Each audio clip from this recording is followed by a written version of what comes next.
By Thurgood Marshall and other young lawyers like Robert Carter, the NAACP Legal Defense Fund was running or aiding cases all over the country.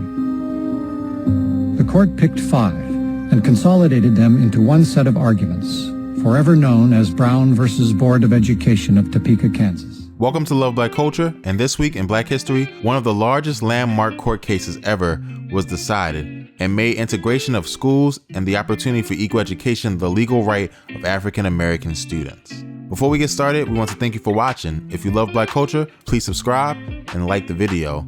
If you would like to help us grow, check out our Patreon page and our t-shirt store. Now, let's get started.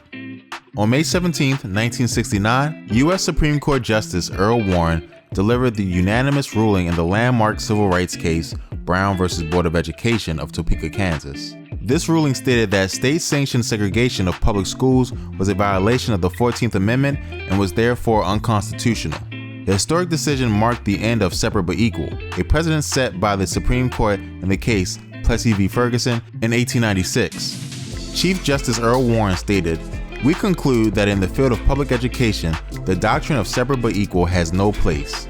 Separate educational facilities are inherently unequal." The Brown versus Board of Education case came about after Oliver Brown filed a case action lawsuit against the Board of Education of Topeka, Kansas, after his daughter was denied entrance to an all-white school. Many results came from this historic case.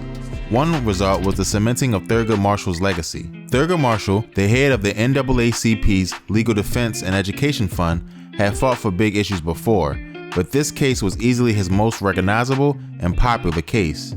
It introduced him as a top legal mind to all Americans, regardless of race. This recognition helped him with his future endeavors, such as becoming the first Black Supreme Court Justice. After the court's decision, there was not clarity regarding when and how segregated schools were supposed to start allowing Black students. This allowed southern states to evade the integration law for some time. The best encapsulation of this was the integration of Arkansas schools when the governor of Arkansas called the state National Guard to prevent non-Black students from attending high school. These students were known as the Little Rock Nine.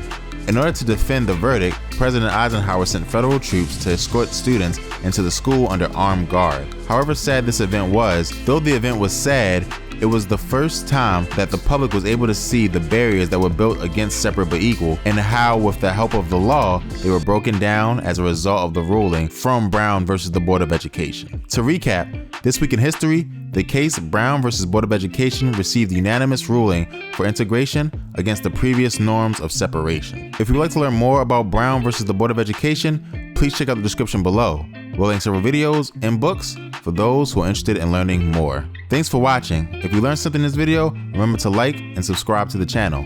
Also, if you want to help us grow, check out our Patreon page and our shop. Thanks, and talk to you next time.